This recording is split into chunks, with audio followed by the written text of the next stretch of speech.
Well, I guess it's 5:32. I guess I'll call the meeting to order. Assume it's going to be a pretty quick one, so it's public comment, item number 2, public comment. Raquel, do we have any public comment? No. Beautiful. Moving on to number 3, approval of prior minutes of July 21st, 2025. Anyone like to make a motion? I'll make that motion, Graham. Thank you. Do we have a second? Maybe Sharon's not here yet. I'll second it. Thanks. I didn't read them. I feel awkward seconding them Oh. when I didn't read them yet. Appreciate your conscientiousness. All in favor? Aye. Aye. You want to abstain, Sharon? In light of you just said on record that you didn't read them. We'll leave that to your discretion. Moving on to old business, hearing none. Moving new business. Item number 4, architect's report. Thank you, Mr. Chair, members of the Building Committee, Justin Hopkins, Tecton Architects. Similar update as to the past several. We've been working on FF&E and Playscape coordination as always. As we're moving into new buildings, questions come up from the vendors, from the installers regarding coordination of what was built under Gilbane's construction management contract versus what is being installed in the field. So we have gone through punch listed. There are some items that we're finding were either not part of the order or missing from the order. We're working with the vendors to schedule their arrival dates. Not uncommon for over $1 million of furniture to find some that need to be followed up with by the vendor. Other than that, we've been working with the construction management team, the OPM, to establish the substantial completion paperwork in order to get all of that signed and through the contractual process. Also, continuing to review closeout submittals, warranties, et cetera, as they're being finalized and submitted to the project team for review, so that all that can be turned over to the owner. And as you'll see in some of the procurement items, working with Gilbane to finalize the ATPs that have been out there for reconciliation. So a handful of them are up for approval this evening, and we'll be able to answer any questions that you have for those. Other than that, all systems go for move-in and getting the teachers and the students in on time. Great. Any questions for Justin? Hearing none, we'll move it on to the CM report. Good evening, everybody. Hope you're all having a great day. Quick report from me this evening. We're ongoing with final cleaning right now. So we complete our initial final cleaning back in the month of July. However, this is just another loop around just now the FF&E is completed, along with the Myers completing all of their work as of last week. So waxing is going to be ongoing throughout the building as well. And by waxing, just the common path of travel or all the corridors. So we are doing a forced coat by utilizing our trade allowance with the final cleaner, just to make sure that the cafeteria and all the hallways do have the additional coat of waxing, since they're going to see a lot of wear and tear just with foot traffic throughout the year. Exterior cleaning is also ongoing. We're planning on having all the exterior cleaning actually complete before the ribbon cutting ceremony on the 19th. So that's tracking well to be substantially complete by middle of next week. The punch list as of right now, we're sub 100 items. The list is a little over 95% complete, with the balance of those items being wrapped up this week. A few of those items are smaller things like furniture hookups, just with the data on electrical, and then also some miscellaneous touch-ups. So we're completing the final wall patching and painting this week as well, now that the move is completed. And then lastly, one of the bigger items that we're still working in the building is just the DAS system, or the distributed antenna system, the cell booster. So we have all the infrastructure roughed in, everything's in place. We're waiting just for some of the final parts and pieces, the smart ends that are going in the main closets to arrive, which are slated to arrive actually to the site next week. So we'll have those installed, and then the system's tracking to be fully up online, commissioned, and actually set up for owner testing by the middle of August, as we originally were expecting. So that's my update this evening, a short one. Any questions?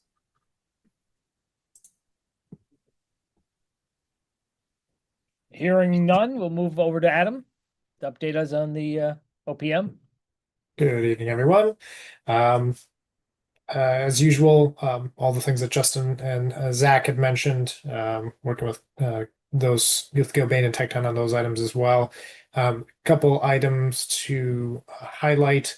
As was alluded to, there are a number of procurement items we'll go through in a moment.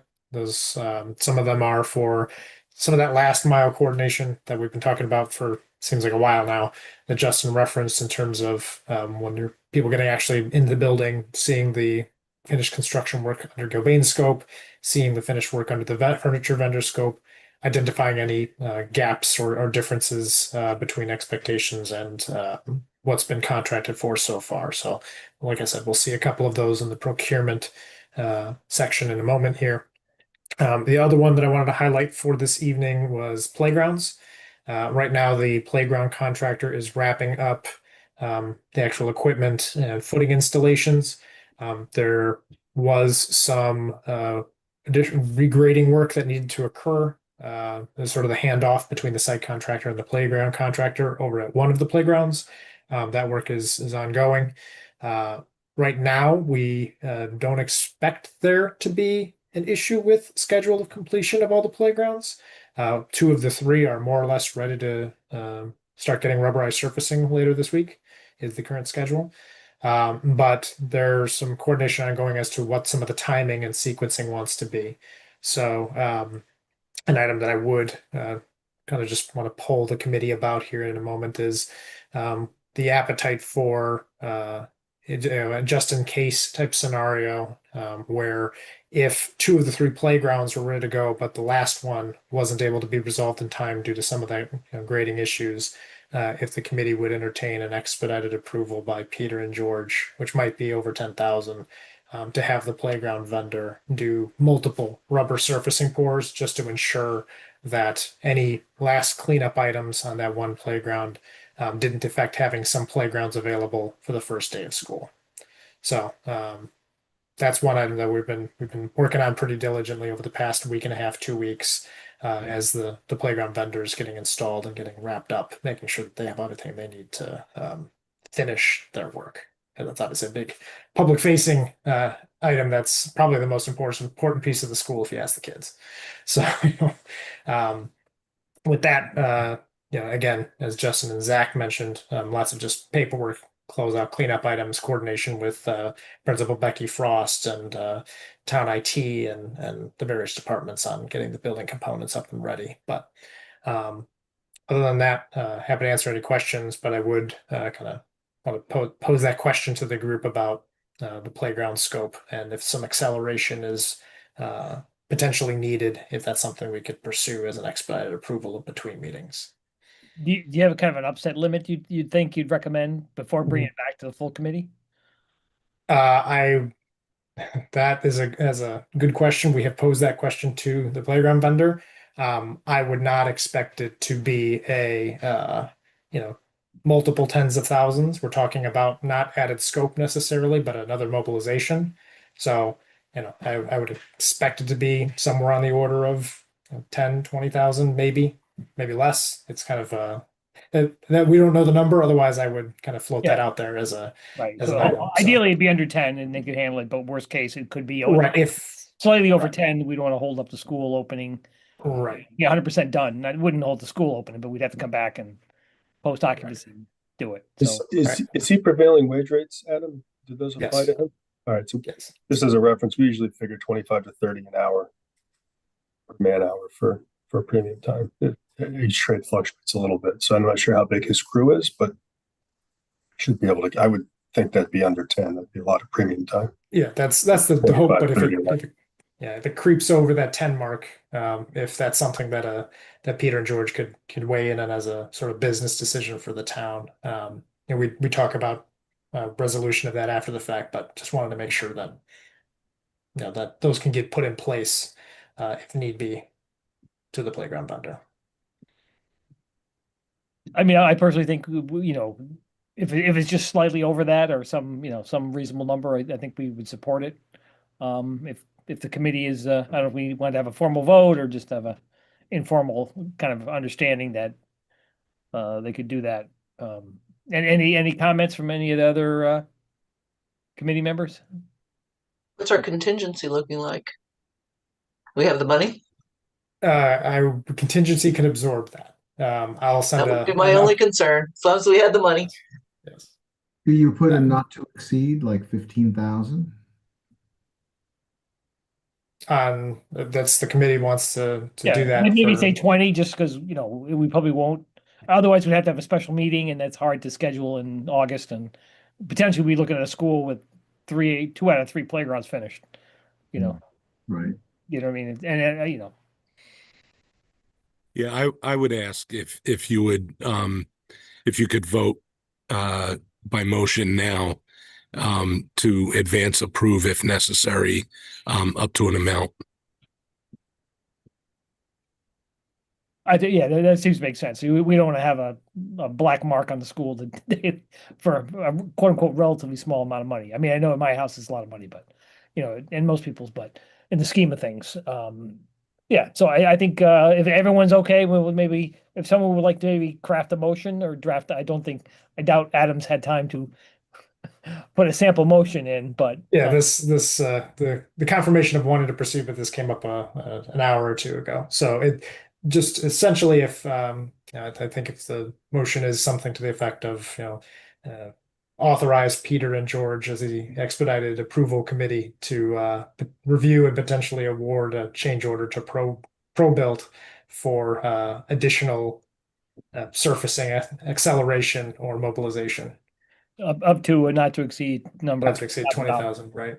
Okay. I think would someone like to make that motion? I'll make that motion, but do I have to say it? No, I think we can Okay. What have a he second? said might be a motion. Yeah, what you said, yes. And Woody, would you like to second that one? I would like to do that, yes. Okay, all in favor? Aye. Aye. Okay. Okay, very good. Then I'll keep the group posted, obviously, as to what occurs with that. Again, hopefully we don't need it in the first place, but it's just rather ask the question now since we're all gathered rather than wait 2 weeks and find out and be sorry later. Yeah, exactly. That's what I had for the docket for this evening for updates if we want to move to procurement. When is Yeah. the first day of school? I'm just curious. I had that Do we know? handy. I I have it written down. I have that somewhere as else. it's Tuesday after Labor Day. The Yeah, second, September 2nd, right? September 2nd. Yes. Okay, thanks. I was But curious. staff comes back, I believe, Wednesday, Thursday, Friday. I mean, they may even have Friday off. So they're going to be before Labor Day, the Wednesday, Thursday, Friday, or Wednesday, Thursday before that. So we want to be totally done by that Wednesday, the You want to be 27th. done. Yeah, you should be done really the week before Labor Day. Okay. Just curious. Thank you.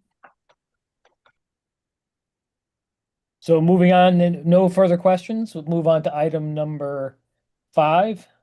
Review and potential award procurement items. Actually, I don't know if we have any. All right, I will share my screen. So there are a number of items that were approved on an expedited basis between meetings that I'll flash on the screen here. First was the authorization based on a rough estimate cost to be tracked on a time and materials basis for $6,043 to relocate and adjust some of the lockdown and security buttons within the admin suite. Essentially, they were had locations on the original plans, but then when the furniture was installed, coordination with the principal identified the final locations where they needed to be, and so you get rerun and put to those spots. I think a couple on the walls and a couple underneath some of the desks for the panic and lockdown buttons. So that was work is ongoing to get that all resolved before staff come back into the building. Second item was for $897 for some power supplies within the IT closets. This is in coordination with Omnidata and Town IT.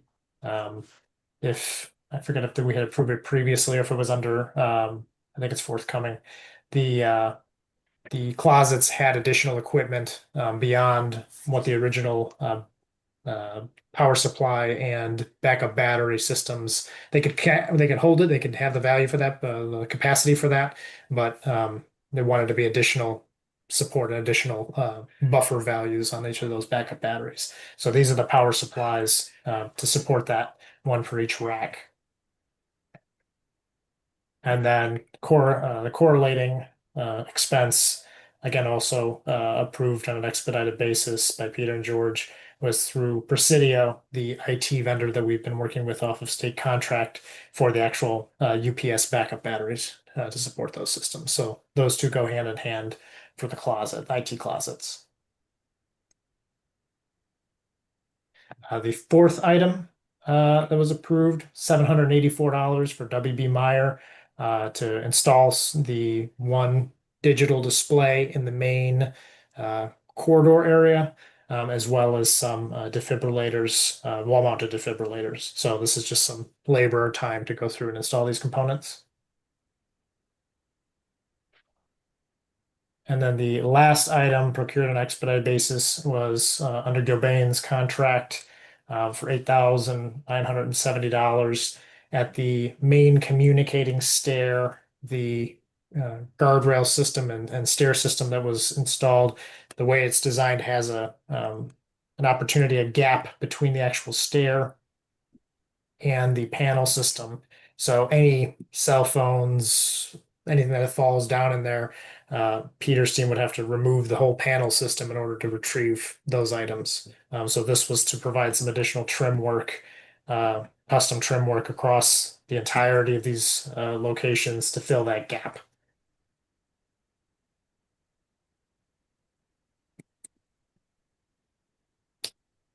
I'll pause there. Any questions on those items that were, there's no vote on those needed because Peter and George approved them via email in the expedited process. But any questions on those before I proceed to items that are on the docket for vote tonight?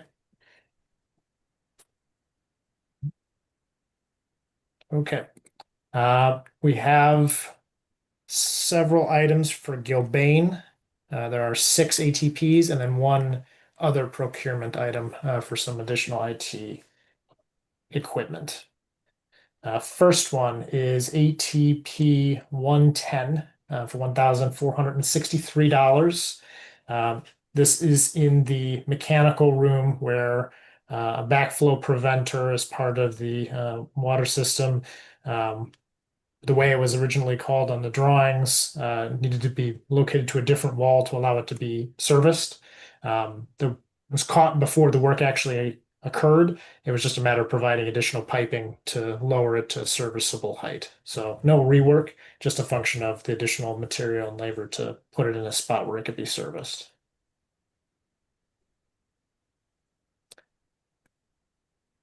Moving to ATP 112, $2,392. This was for an alternative ceramic shroud around the lavatories, where there was not a conflict between the lav and the kind of protective shroud itself.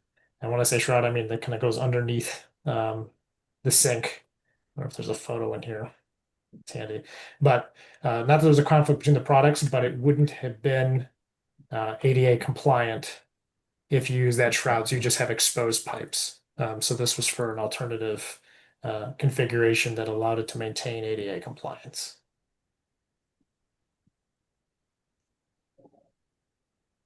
ATP 119, $4,203 is for additional bollards, not at the transformer, which was already set back far enough, but there's another heated enclosure for the utility lines along the north portion of the site. I have to plan real quick here. So we have utility lines that come in here, and there's a heated enclosure to prevent freezing. It's close enough to the curb where, based on this run, it needs to have bollards here, so that way no cars would run into it and potentially disrupt the critical utility systems for the building.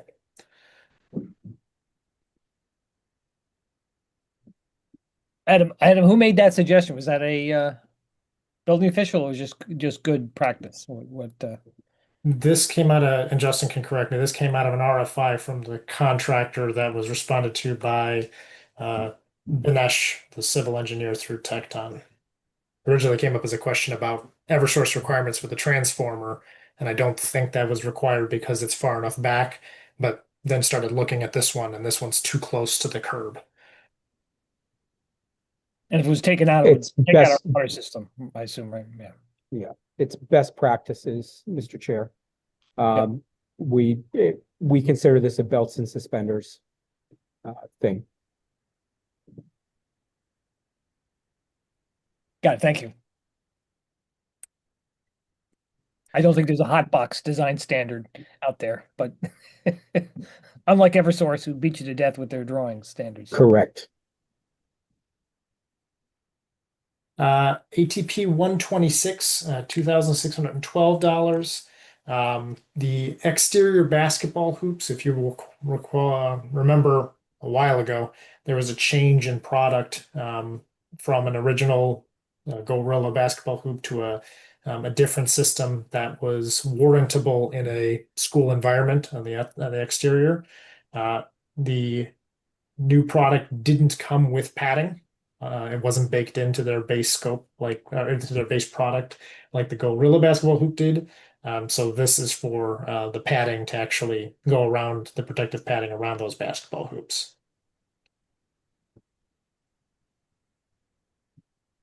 Was the original Gorilla more expensive than the substitution? And was just offhand, if you recall? I don't recall offhand. I think it was slightly less expensive than the substitution. I know it wasn't a wash because we had a change order for it. Yeah.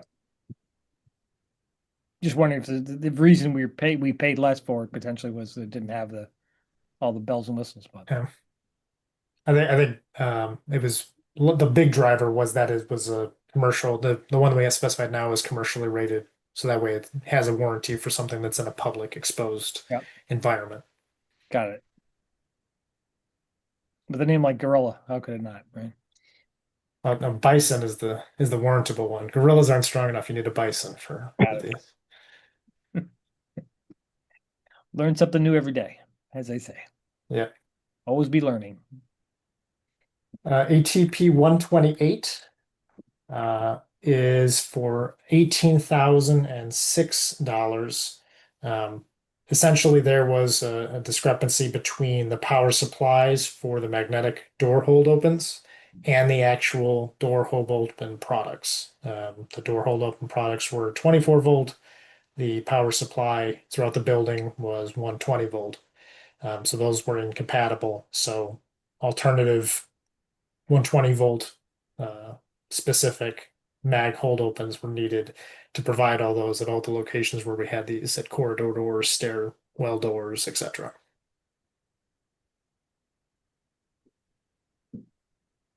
Had they already been purchased and installed? I believe they've been purchased but not installed. So there wasn't and Zach, you can jump in because I know you. Yeah, correct. They were purchased originally when we were going through and part of the hardware submittal. However, then when we went to go install them, then we realized that there was the discrepancy between the power provided versus what was actually able to be installed. So were they sent back and you got like a refund for them, or? We did attempt to do that. Unfortunately, though, with ASSA ABLOY or with Nixon, their return policy prohibited us from securing that credit just because we were sitting on these for longer than the 120 days. We received them fairly early back in the early winter. Oh, so what happens to them? We sell them on eBay for some money or what? I mean, what's the difference? I mean, seems like if $18,000, what was the original cost? Was that also about 18,000? I mean, yeah, the original cost was probably in that range. Yeah. Ballpark. The issue with the door vendors is they don't have a nice lump or a nice broken out one for one on all their products sometimes. So when you go to return it, we've run into this on other change orders for this job. It's the lump discounts applied across everything when they go to bid, and then when you try to get credits back, there's some difficulty in trying to get that. But regardless, this one wasn't applicable for the actual return policy. So we just hold on to these in our stockpile or something, or What happens to them? I'm just curious. Yeah, the balance of them are going to be turned over to the school. So if needed, they could be used elsewhere throughout the town. Okay. I was just curious. Thank you. Yeah, no, we did take our time though, and we went through with Tecton to find a compatible device that also didn't exceed cost too. So we ended up going with an LCN product, which is just as good as the ASSA Abloy, it just doesn't have the same name for it. So we were able to save a few $1,000s by just going with that brand versus ASSA. Okay.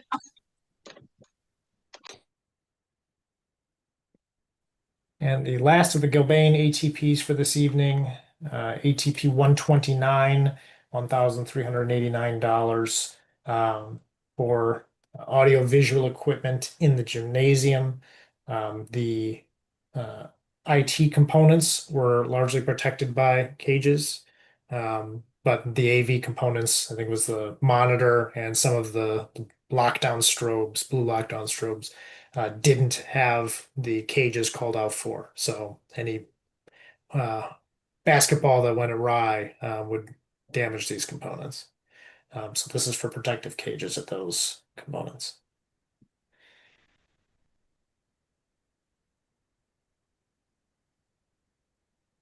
Got it. And I think, Adam, you mentioned that some of these you have been tracking in your potential change order lists for a while. So these are not.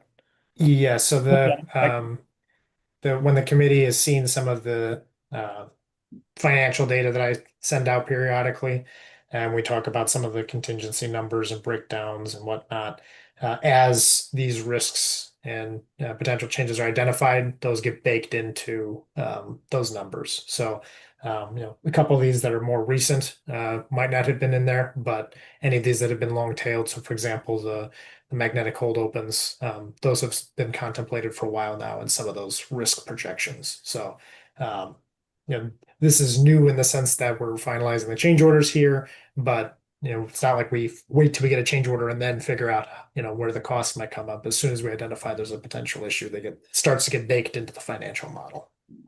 Got it. And sometimes they never actually become change orders, right? Right. Correct.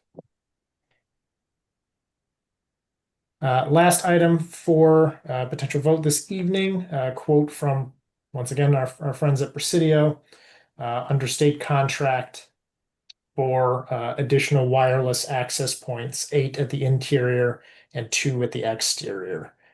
These are just additional locations that there was a discrepancy between how many was ordered and how many locations were available in the field. So it's not a rework or an issue cost there. It was just a function of providing all those that had already had homes within the building.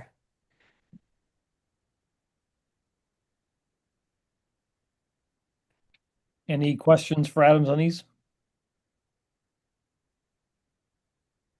I will put the motions up now. Do we have a volunteer who is willing to read these for us? Of course we do. I make a motion to approve ATP 0110 for the change to Gilbane's existing construction contract in the amount of $1,463 for modifying the location of backflow preventer to allow for servicing per RFI 373. Do we have a second? I'll second that. Thank you, Woody. All in favor? Aye. Aye. I make a motion to approve ATP 0112 for Gilbane's existing construction contract in the amount of $2,392 for alternative protection shrouds to fit with the specific lavatories per RFI 386. Do we have a second? I'll second that. All in favor? Aye. Aye. Motion to approve ATP 10119 for a change to Gilbane's existing construction contract in the amount of $4,203 for bollards to protect utility enclosure per RFI 394. Do we have a second? I'll second that. All in favor? Aye. Aye. Motion to approve ATP 0126 for change to Gilbane's existing construction contract in the amount of $2,612 for padding at the exterior basketball hoops. Have a second. I'll second that. All in favor? Aye. Aye. Motion to approve ATP 128 for change to Gilbane's existing construction contract in the amount of $18,006 for alternative voltage magnetic door holds. Do we have a second? I'll second that. All in favor? Aye. Aye. Motion to approve ATP 0129 for change of Gilbane's existing construction contract in the amount of $1,389 for protective covers for gym AV equipment per RFI 406. Do we have a second? I'll second that. All in favor? Aye. Aye. Motion to approve quote 2003725018336-02 from Presidio in the amount of $11,571.91 for additional wireless access points. Do we have a second? I'll second that. All in favor? Aye. Aye. Okay, thank you, everyone. Thank you. So moving on, any, let's see, I lost my agenda. Public comment, Raquel, do we have anyone who jumped online? No, we do not. I didn't suspect so. Moving on to 7, remarks. Do we have any remarks or questions anyone would like to make before we adjourn? Everyone knows we have the, there's a event, ribbon cutting light on the 19th. Everyone hopefully have it on your calendar. I have one comment. Every time I drive by, I must say, I find it I'm very proud of the fact and wonderful. It's wonderful how discreet the building is. It really, you don't even see it till you're right up on it. And the way we just put it into the landscape and into the neighborhood is really quite spectacular. I think kudos to everybody. Yes, that was one of the neighbors' main points, and I think it was executed well. Absolutely. You know, it's not a Yeah, it's not a monument on the street, that's for sure. Yep. I've had a number of people comment on that too, that it looks great. And it's tucked in there really well. Especially how big it is. I mean, it really is bulky when you walk around in there, but you don't see any of that from the road. Not at all. Yeah, it's nice. Yeah, and when it grows in, when some of the landscaping grows in further, it'll be pretty well discreet, so. But I mean, obviously that was the main concern of the neighbors, so they did a nice job. That's one of the reasons we hired Tecton, because that's it. A lighter touch. Kudos to you guys. Yeah, Yep, for sure. absolutely. So I guess I have one question is just kind of where is our contingency? And it seems like everything's on time, on budget. Just a quick overview, Adam, not specific. Yes. So yes, we're trucking along on time in terms of school. No issues with anticipating the school opening for the new school year. We have our certificate of occupancy. All the outstanding items are smaller punch list items or furniture related items. Yes, no, on budget. We'll end the project to some degree under budget. To what extent, we're doing some of the calculations now in terms of available leftover contingency anticipated, as well as unused allowances and construction manager contingency, those cleanup items from Gilbane's contract, as well as unused portions of the budget within just the town's budget. So if we had $20,000 for printing and we only used 5, then 15 of that's going to be unused. So it is anticipated that there will be some amount of under budget. It's expected to be over 7 figures, over $1 million. But once you add up all those pots, but again, it's over when it's over. So that's what we're trying to calculate what that final value is. But to that point, we're scheduled to have a brief update to the Board of Selectmen, I believe on the 25th, Graham. Yeah, in terms of just project finances and where we're ending up. So I'm working on that right now to kind of get ahead of that. So next week or so, but in advance of that meeting, I'll send another financial update to the SBC with all those typical charts and metrics that you've seen historically. And I think, Adam, you should maybe mention the work that the environmental investigation at Ryerson. Oh, yeah. Yeah. So within the school, this project's budget and contracting, if you recall a while ago, there was an initial study procured through Langen, who is the town's on-call, ongoing hazmat consultant. So they're currently, I believe they're wrapping up this week. I saw some email traffic about it. their initial round of testing at Ryerson, both in the interior for asbestos and things of that nature, as well as there was a couple of underground storage tanks that they had to do some testing of. So that work is getting wrapped up, and their deliverable from that work that's authorized under this project currently is to provide a report on what the anticipated scope would be, as well as the estimated costs for remediating that as a hazardous materials from a hazardous materials perspective. So the notion is that we can take that estimate for hazardous materials, couple it with just the raw anticipated, rough costs to demolish the building, and then formulate an understanding of what we think the order of magnitude is to demolish Ryerson, and then the town can provide some direction as to how it wants to proceed on the Ryerson demolition. Currently, no one's contracted to, do the final design and final documents or bidding or anything for Ryerson demo, because if you recall, we pulled that out of the scope of this project to actually go do the work. But that initial step to kind of get the data to help the town make a decision on the demolition of Ryerson is ongoing, and I would expect a report in the next month or so. I need to follow up with Langen to get their updated schedule based on their testing. Does that answer your question, Bob?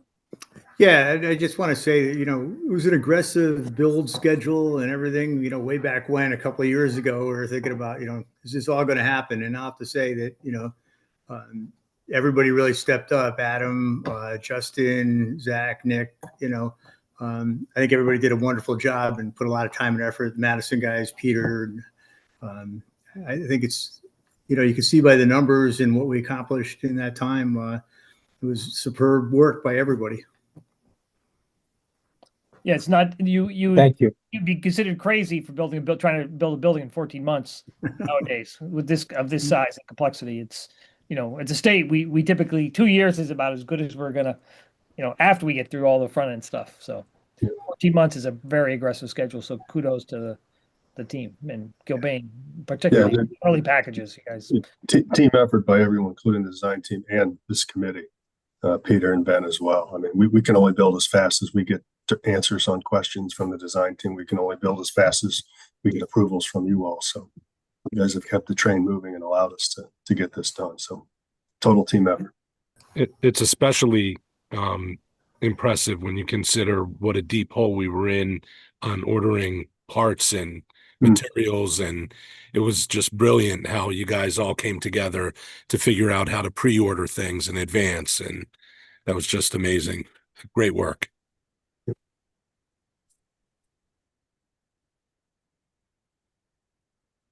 I think it's a safe bet to say we're not jinxing ourselves. I don't think we're gonna have a flood at this point or a hurricane. Would anyone like to make a motion to adjourn? I would love to make that a motion. We have a second. Woody, I assume will second that. I will second that. Okay, all in favor? Thank you, everybody. Aye. Thank See you you. later. All right.